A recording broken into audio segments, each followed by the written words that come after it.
Coming up on Chopper's Political Podcast. Your biggest achievement in government, what do you reckon it was? I know what it was. Well, you go first. Yeah, custard creams.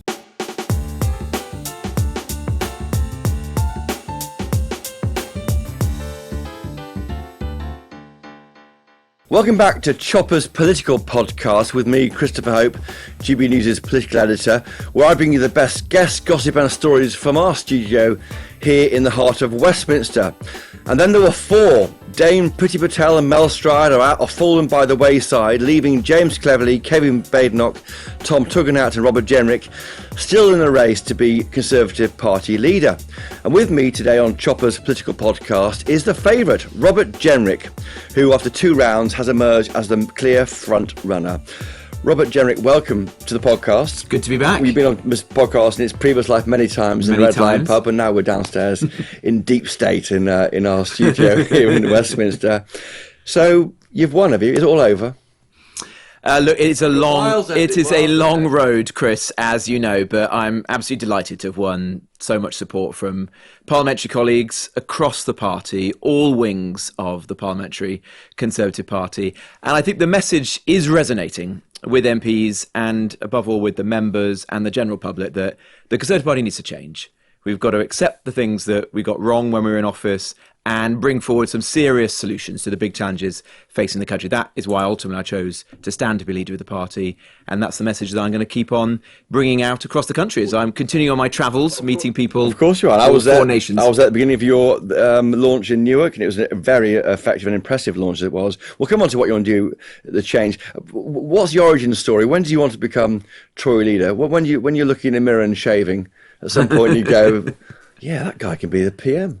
What happened? Well, I guess I'm sure, like lots of people, the childhood Robert Jenrick had a dream of being Prime Minister. But you say lots of people. It was no more than that, I think. I came into politics, and this was not the plan. I wanted to be a good constituency MP, wanted to do things as a minister, as you know, and you and I have talked about those over the years. Come on to them, But more recently, particularly after the general election, when I saw the scale of the challenge facing the party now to rebuild. We've just suffered, remember, our worst ever electoral defeat.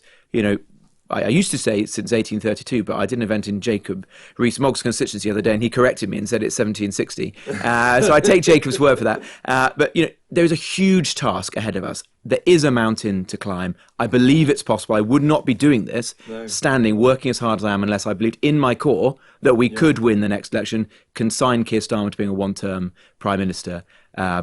But I think we all need to step up now. Something happened to you. You've stepped up as a politician. I remember that speech you gave on Rwanda. I think David Starkey saw it from the public gallery, and he said, "There speaks a future Tory leader." And I wrote this down, not really believing it, Robert Jenrick, at the time, but I think it's come to pass that you've completely blossomed into this role, I think.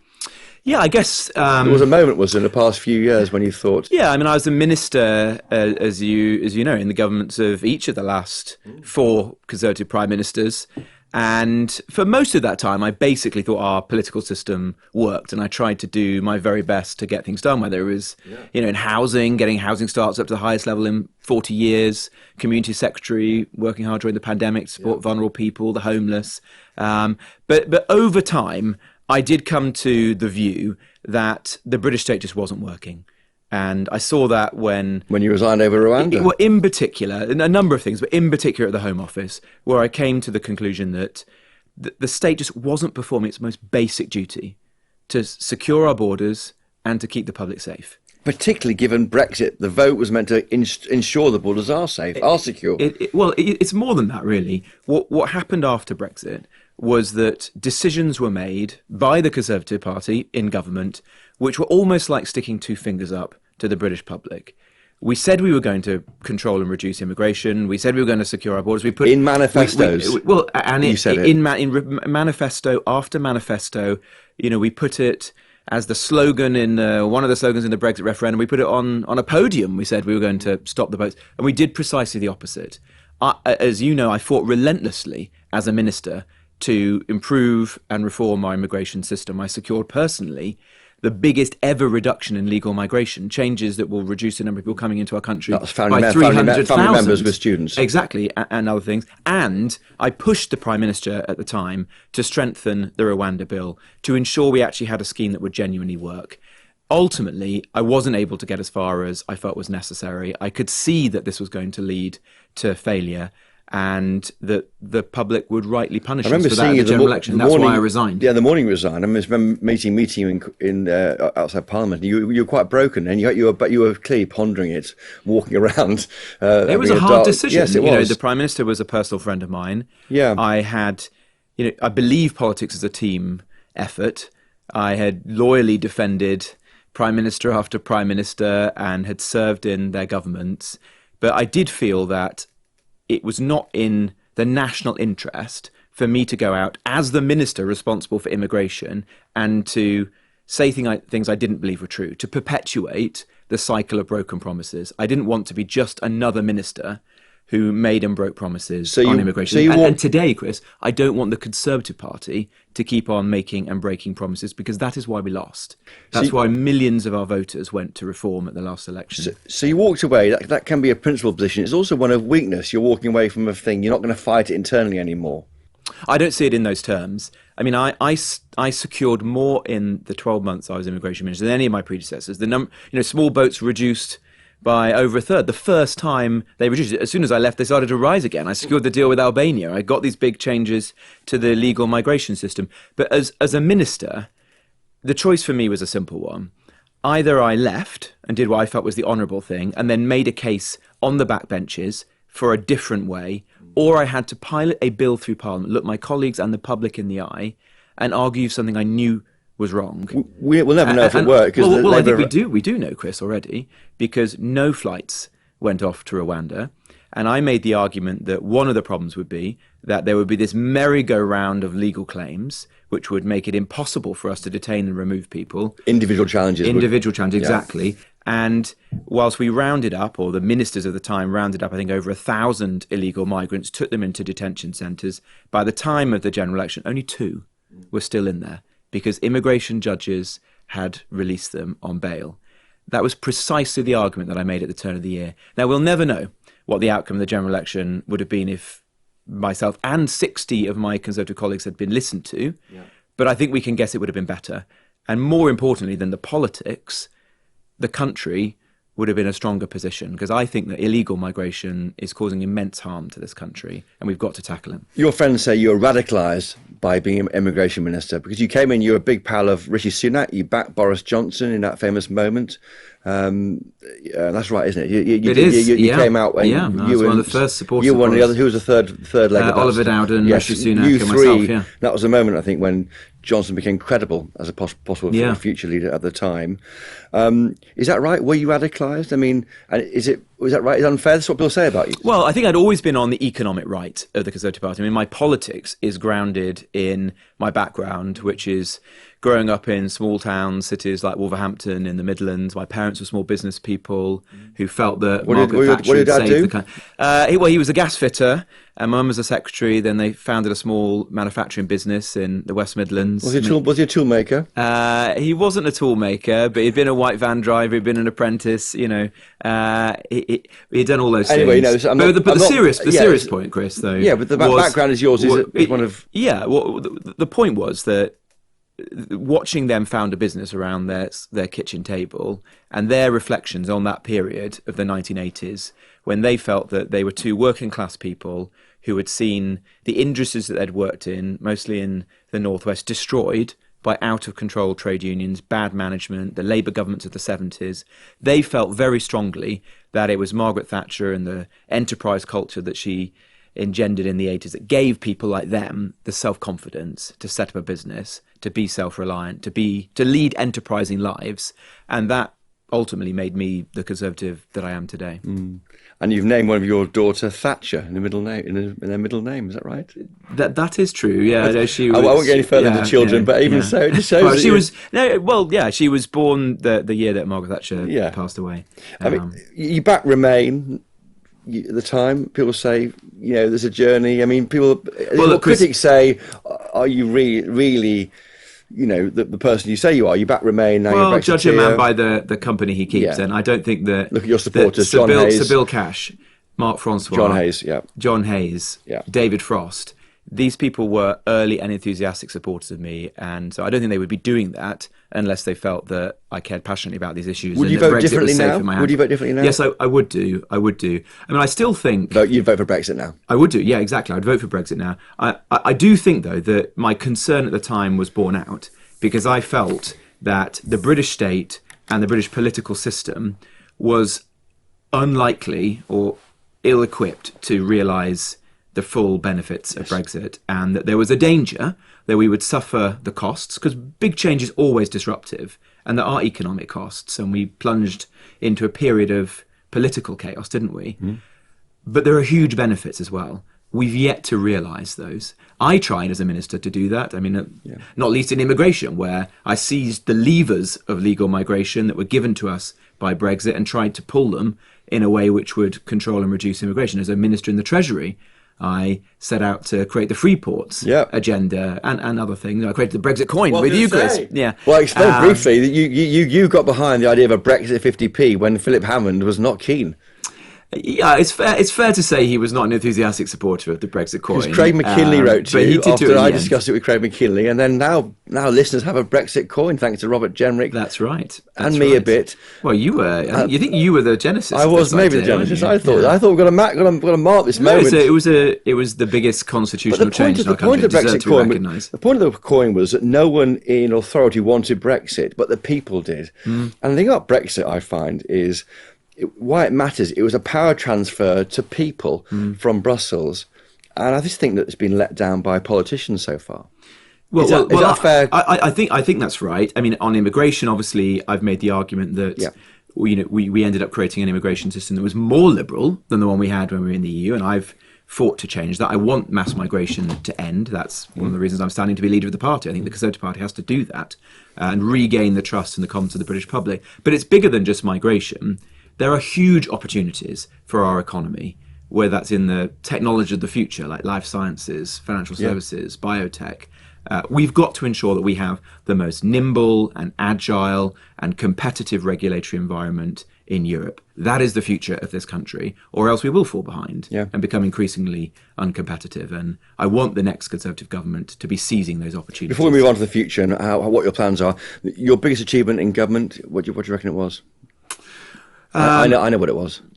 Well, you go first. Yeah, custard creams. I thought you were going to say that I saved a penny. That was another one of our campaigns, yeah. But custard creams, briefly. I mean, you were the community secretary. You had to provide food boxes during the COVID pandemic. And what did you put into those food boxes? Custard creams, the people's favourite biscuit. What else is there? Yeah, I mean, I think there were probably more important things that I worked on than that. Deliberately flippant listeners. No teasing. Exactly. But you did. I mean, lots of things I've worked. I mean, building houses, I think is incredibly important. I mean, a driving passion for me now that I'm standing for leader of the party is how do we get young people to be Conservatives again? You know, the average age at which someone turned Conservative this election was 63, up from 39 at the last election. There's even a terrifying stat that 1 in 6 of our voters won't be alive at the next election.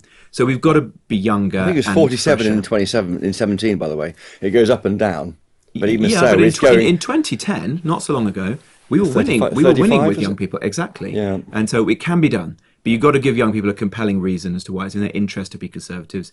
And throughout the modern history of the Conservative Party, that's been about home ownership, from Harold Macmillan to Margaret Thatcher. I was proud to work hard to get housing starts up to the highest level since the 80s. We can do it again, and I want to make home ownership at the centre of our agenda moving forward. Just briefly on your friend Rishi Sunak, you're an ally of him. Do you still speak to him? Yeah, I see him from time to time. Yeah, I think he's enjoying having a bit more time to see his kids and wrong his time wife. for an election. Do you regret that timing? Yeah, I've said already. I think it was a mistake. But you know, the seeds of our defeat were sown long before the tactical mistakes of the election campaign, and it really comes back to the central point that I've made in this leadership election, which is that we didn't deliver on the big challenges facing our country, whether that is migration, whether it's the economy or the NHS. And the lesson that we have to learn as we change the party is that if we're lucky enough to re-enter government in the future, You have to deliver on those central things, or else you That's will right. be rightly punished by the electorate. Just quickly on some policies, would you scrap Labour's ban on new grammar schools? Yes, yeah. No, You bring them back? my constituents enjoy grammar schools in Lincolnshire. I'm a strong supporter of grammar schools. Yeah, because they help people get on, don't they? They do. They do. You'd axe the VAT on private schools? Yes. You'd recognise stay-at-home mums in the tax system? That was a big issue back in the early 2010s. Family-friendly tax policies? I would like the tax system to reward families. I believe in the family as the centre of everything, really. Yeah. Whether that's family life, family businesses, you name it. It's the foundation of much of what's good in our society. Pull out of the ECHR, European Convention on Human Rights? I Altogether, or just bits of it? I would pull out in its entirety. I'm the only candidate, in fact, Yes, in you this are. leadership election who is saying that. I don't say it with any particular pleasure. It's not an ideological position for me. It's a practical one. I've seen through my experience at the Home Office the struggles that we have as a country to secure our borders, to remove foreign national offenders, to deal with terrorism. What I want to do is to leave, because I don't think it's reformable. That would be a project of decades. There's no agenda. There's no consensus on how you do that. It would be as doomed to fail as David Cameron's renegotiation of the EU, and replace it, importantly, with a British Bill of Rights, whereby our Parliament ultimately is then in the driving seat. And that Bill of Rights could go further. There are important rights like freedom of speech, for example, which could have further protections than we have today. But if you were PM, when you go overseas, what our PMs like to do is tell other countries to improve their human rights record. If we pull out the ECHR, how can you possibly do that? Well, I don't think that you measure the UK's impact in the world through our membership of the European Convention on Human Rights. Okay. There are plenty of other great countries, United States, Canada, Australia, New Zealand, you name it, who are not party to this agreement, and nor would they. The foundation of our liberty in this country is Parliament, and I want Parliament to be sovereign again. So it's unfinished business after Brexit, maybe. Bring back this net 100,000 a year migrant arrivals? Yes, but go significantly further. The problem with the commitment that we had in the coalition government was, of course, it was never met. There was effort. I think, in fairness, ministers like Theresa May at the Home Office tried very hard to do so. What I have argued for with fellow Member of Parliament Neil O'Brien is that we have a legally binding cap set by Parliament. That was Tory policy at election, wasn't it? Well, it was, but we didn't put a number on it.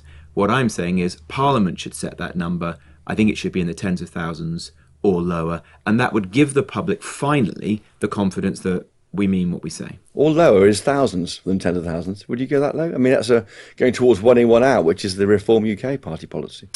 I think you have to give it careful thought. We've obviously lived through a 25-year period of mass migration, so I accept that what I'm arguing for will not be plain sailing. It requires a big change in our economy, in our public services, but it is the right thing to do. It could get down to thousands, could it? Could it a net figure thousands? Well, I think we'd have to give that careful thought. But my point is that it should be in the tens of thousands or lower. In the low or lower. Gosh, yeah, okay. Just into the news of this week, the winter fuel allowance, you'd bring it back? I would do. And just to emphasise that point, I think it's shameful what Keir Starmer is doing. He is making a choice. And the choices you make in office tell you a lot about individuals and their politics. What you fund and what you take that money from. And he's choosing to spend money on pay rises to satisfy his union bosses, like a £10,000 a year pay rise for well-paid train drivers without even settling the strikes, and to use that to fund that by taking money away from 10 million pensions, people earning as little as £13,000 a year. His own party's research has suggested that 4,000 pensioners might die as a result of this policy. I think that's both tragic and it's actually disgraceful that he's making that choice. Is that a fair thing to say? Because government does loads of things. I mean, they've also given out £500 million to Ukraine, which no one can dispute is a bad idea. So there's money flying around all the time in government, isn't there? Can you make that choice you're suggesting now is not one the government would accept? Well, it's a direct political choice, isn't it? He has chosen to take money off some of the poorest and most vulnerable people in society, our pensioners, just as energy prices are starting to rise. And at the same time, he's choosing to spend money, for example, on Ed Miliband's new energy company, British Energy. To bring bills down in the long term. Well, they well, think. you say that, but this is an energy company that doesn't produce any energy, which is not going to lead to the £300 reduction in energy prices that Keir By the end Starmer of the promised. decade. It's modelled on Robin Hood Energy, a ludicrous energy company near my constituency in Nottingham that went bust, leaving the taxpayer on the hook for £50 million. These are unfair choices, and they're ones that Keir Starmer should be personally accountable for. Why pensioners? Do you think, is there a political element to that? Pensioners vote, or more likely to vote Conservative, because you mentioned the age of 63 when most people, when they turn over to be a Tory voter at the election. Is it a Brexit revenge? Is there a feeling of? I don't know. You have to ask. What You have to about ask that? Keir Starmer, but you can see who you can see who he's hurting: pensioners. You can see who he's favouring: union paymasters. That tells you what Keir Starmer's priorities are. Is it a political thing? Well, these are political decisions, aren't they? So it's a punishment beating for pensioners. It's a punishment beating for people who voted Tory. Look, I don't know. I haven't got a window into Keir Starmer's soul. All we can judge him on is the decisions he's making, and I think these are bad decisions. They're hurting people who I think we should be looking after. A pensioner earning £13,000 a year. Let me give you an example.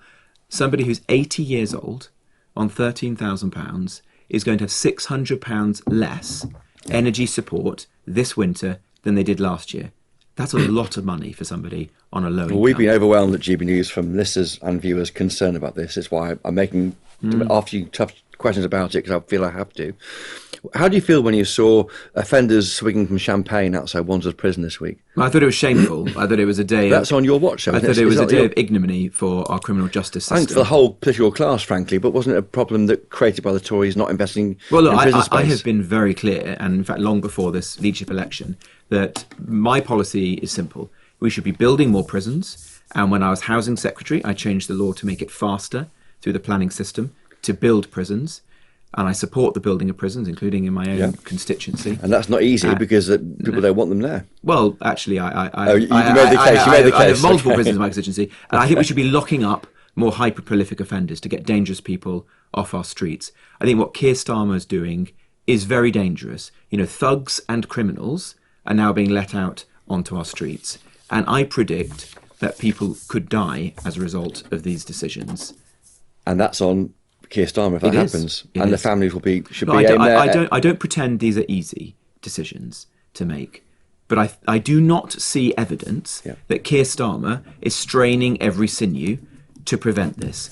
He said that there were no places in prisons, and then when the riots happened, he managed to find 500 more places. He's appointed somebody to be the prisons minister who says that they don't believe in prisons and supports a policy in Sweden of closing down prisons. Simpson wants to release a third of the prisons. I don't support them. That doesn't suggest that Keir Starmer is serious about locking up dangerous people for longer, like I am. What's your take on the response to the riots? I mean, everyone condemns violence, but they have been jailing people for saying things on Facebook and Twitter, which even the people who did it regretted it, and some of them have gone to prison for that, and they've released criminals who could be a threat to people on the streets. Is that balance being struck correctly this August?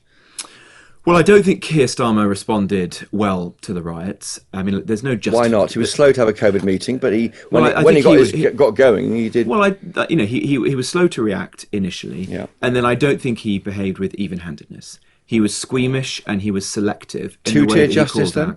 Well, I think there's two-tier politics with Keir Starmer, because he was quick to call out the disgraceful violence and thuggery on the far right, much slower, in fact, largely absent in calling out the so-called retaliatory protests and thuggery from sectarian gangs that you saw in some parts of our country. If as a leader, you seek to unite the country, you've got to call out violence and thuggery from wherever it comes. And you said, didn't you, that saying Allah Akbar in a violent situation should be an issue to deal with by the police. And you got a hard time for that, didn't you? It already is under under the law, making intimidatory statements. You don't regret that comment, do you? I don't. I think it's very important. Obviously, context matters. That is a statement which is said by millions of Muslims in prayer, no problem. In prayer every day. But if one says it in an intimidatory manner on our streets, then the police should be taking action. What I want is the police to return to one of their foundational principles, which is enforce the law without fear or favour. and that's part of the problem, it seems. Immigration, is that a far-right issue? No, it is. Because it seems, but many people think that's how the government sees it. Absolutely not. This is an issue which millions of people across our country care about. It is the common ground of British politics. The problem is that far too few of our politicians have been willing to call out mass migration and to come forward with serious solutions to it. If parties of the centre-right or the centre-left don't tackle this issue, then it will go to the extremes, and that's a dangerous place for our country. Are you ready for scrutiny to be Tory leader? You've had a few I've scrapes been in politics. I've been in politics for 10 bruises. years already. I know what it's like, and I wouldn't be putting myself forward if I wasn't open for some scrutiny. I'm on your podcast. In fact, I think of all of the candidates standing in this leadership contest, I've done more interviews in the last 2 months than anyone else. So that is my nature. I'm always happy to be you've been bruised. held to account. There's a battle over whether you were living in your constituency during the COVID pandemic, and you got through that, didn't you? In Herefordshire, are you living now in Newark? You got a house there. Living there? Our family, as is the nature of political life, our family moves between London and Newark, my constituency. Yeah, and but the issue with the planning with Richard Desmond, I mean, the little controversies that blew up in your time, but you've got through them, haven't you? I mean, it all happens to all politicians, I think. Yeah, look, if you're at the top of politics for a long period of time, of course, you get some things right, you make mistakes. The key thing is to learn from those, to do so with a degree of humility, and to try to get better and better at doing the job for your own sake, but more importantly for the sake of the country. That's what I'm saying. There's more of this coming, and you're ready for that. Plans for the conference. How much time do you want to speak as leader? I think there's rumours that the party may only allow you as little as 20 minutes to do all the four of you to do leader speeches. Yeah, I mean, frankly, for too long, members of our party have been disrespected by the central party. And taken for granted? I think they're taken for granted and sometimes treated with a degree of disdain. And the latest example of that is this suggestion that we, the candidates for leadership of the party, should only make 10-minute or 20-minute speeches. The members deserve the candidates to make proper speeches. We're applying for the most important job, to be leader of the party, leader of the opposition. And if you have the honour of that job, you have to be able to perform consistently, day in, day out, in good times and bad. What are they offering only you and me talking, no one's listening. What are they saying privately? As I understand it, they're proposing a 20-minute opportunity. What I want to happen is that the candidates can do a proper speech. How long for? Where 30 minutes, whatever. I mean, David Cameron in 2005, he spoke for 30 minutes. And that's why it matters. He spoke for 30 minutes. And the point is, we need to set out our stall. What is the state of the party? How are we going to reform and change this party? How are we going to take the country forward in a period where there are immense challenges? I think the members deserve to hear that, and they deserve to be treated with respect and dignity once again. If I'm lucky enough to lead this party, I want to return CCHQ to the service of the membership. If they try and cut you off after 20 minutes, just keep talking. I would never do that. They won't pull you off. Boris Johnson, you've got a book coming out. He'll be a bit of a presence, I think, at the party conferences. Maybe not there, but certainly his views on his record. Bring him back.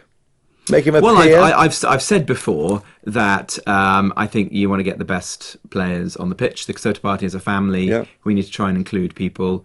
I think Boris is pretty busy at the moment, writing his book, hopefully enjoying life, and he chose to leave Parliament. So it's really a decision for him. Yeah, perhaps as a peer, Foreign Secretary, Shadow Foreign Secretary, who knows? He likes being on the world stage. You're grinning away there, listeners who can't see what he's doing. You might, why not Foreign Secretary Boris Johnson? Boris has chosen to leave Parliament. Has he spoken to you since? I have spoken to Boris. Yeah, no. What advice has he given you? I can't possibly say, but it's a decision. I get on well with Boris. Nigel Farage, you wouldn't work with him, would you? You said. Well, I don't believe in. I'm puzzled by that. Well, I don't believe in disrespecting Nigel Farage or indeed anybody who has voted for reform. I think Nigel Farage is a patriot. He's also an opportunist. But there's plenty of those in politics. He and I agree on a number of things. I think he's made some very important arguments in British politics in my lifetime. But how I view reform is that it is a symptom, not a cause. It exists in its current form because the Conservative Party failed. We made promises, we didn't keep them. What I want to do is to put Nigel Farage out of business, to make him redundant, by bringing home reform voters to the Conservative Party, to making my party once again the natural home for small c Conservatives, because we would once again be the party of secure borders, controlled immigration, small business, entrepreneurship, strong defences, the family, you name it, the things that drove me into politics. I believe we can do that.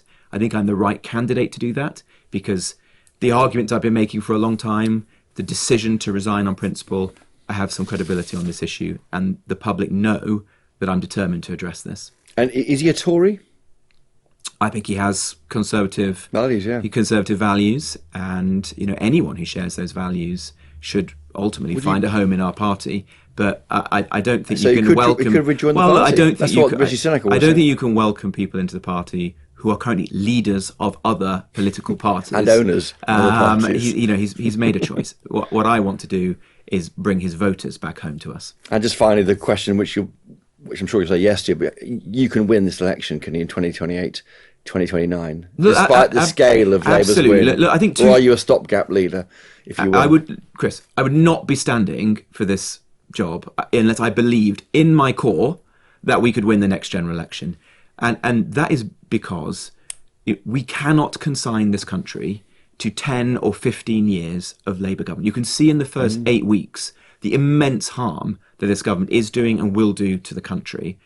The Conservative Party has to change. I do not believe that continuity with the recent past, the failed status quo, is the answer. We have to, of course, defend the things we got right in government, but be painfully honest about the mistakes we made on the economy, the NHS, on migration, on other issues. Is that a big apology to the voters, you think, or some kind of I think we should. I think that we go further than that. I think we should repent for the mistakes that we made, and then we should see action rather than mere words. That's the way I've always tried to conduct myself. On immigration, when I came into the Home Office, I could see it almost immediately, the mistakes that had been made, and I set about trying to fix them, because that was the way to begin to rebuild trust. Two things can be true. We can have a mountain to climb, and I am grounded in realism, but we can also do this and consign this to a one-term Labour government. That's my mission. Hell of a challenge. Listen, Robert Jenrick, thank you for joining us today on Chopper's Political Podcast. Great to have you on. It's a busy time. It's a real pleasure. It's a busy time, but it was a really good chat. Thank you. I tweet at Christopher Hope on X. Email me chopper@gbnews.uk with any thoughts about what Robert Jenrick had to say. If you enjoy this podcast and Robert Jenrick has, despite the lack of custard creams, please do tell your friends. If you really enjoyed it, please leave a 5-star rating and a review on Apple Podcasts and Spotify to help other people find this podcast. Thank the brilliant team of GB News colleagues behind this podcast: Mick Booker, Jeff Marsh, Rebecca Nunes, George McMillan, and my friends here, Maya and Raida. Thank you for coming here. Most of all, thank you for listening. It's great to have you here. If you want more Chopper in your life, and who doesn't, please catch me during the week on GB News when Parliament sits on PMQs Live, and regularly through the channel as I pop up with political analysis, scoops and reporting, and keep up to date with our best reporting on our website, gbnews.com. Until next time, though, for me and Rob Jenrick, cheerio!